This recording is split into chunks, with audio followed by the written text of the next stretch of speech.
भारत में, बृहद भारत में जिनका जन्म होता है, मनुष्य होकर जो जन्म लेते हैं, वही कालांतर में ब्रह्मा होते हैं, इंद्र होते हैं, वरुण होते हैं, कुबेर होते हैं।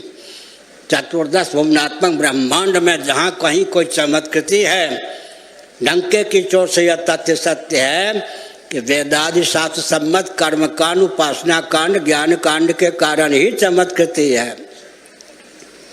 अगर भूमंडल को या चतुर्दश भुवनात्मक ब्रह्मांड को नरक और नारकीय प्राणियों का समुदाय बनाना हो तो वेदादि शास्त्र सम्मत कर्मकांड, उपासना कांड, ज्ञान कांड को मत मानिए।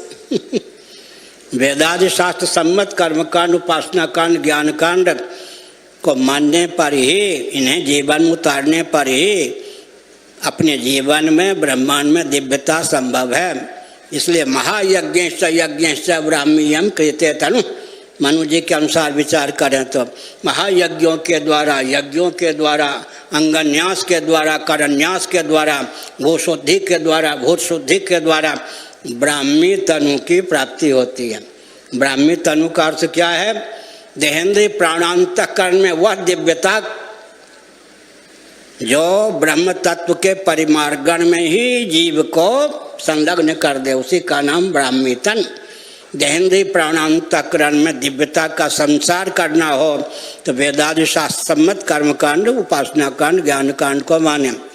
हमने बताया जितने भौतिकवादी होते हैं, इंद्रियात्मवादी होते हैं, इंद्रियों में तादात्म्यपन्न होते हैं, चेतना विशिष्ट शरीर को ही आत्मा मानते हैं, लेकिन इंद्रियों की गति केवल वर्तमान तक होती है। मन की गति भूत भविष्य वर्तमान तीनों कालों में होती है। कालातीत अव्याकृत तो परमात्मा में भी होती है, और वेदादि शास्त्रों की गति भी कालातीत परमात्मा में है, अव्याकृत में है।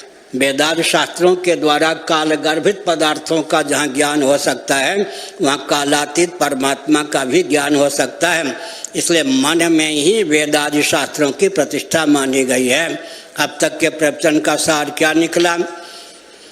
दार्शनिक दृष्टि से विचार करें तो, वैज्ञानिक दृष्टि से विचार करें तो, व्यावहारिक दृष्टि से विचार करें तो सनातन शास्त्र सम्मत जो हिंदुओं का ज्ञान विज्ञान है, भोजन, वस्त्र, आवास, शिक्षा, स्वास्थ्य, यातायात, उत्सव, त्योहार, रक्षा, सेवा, न्याय, वो सर्वोत्कृष्ट है।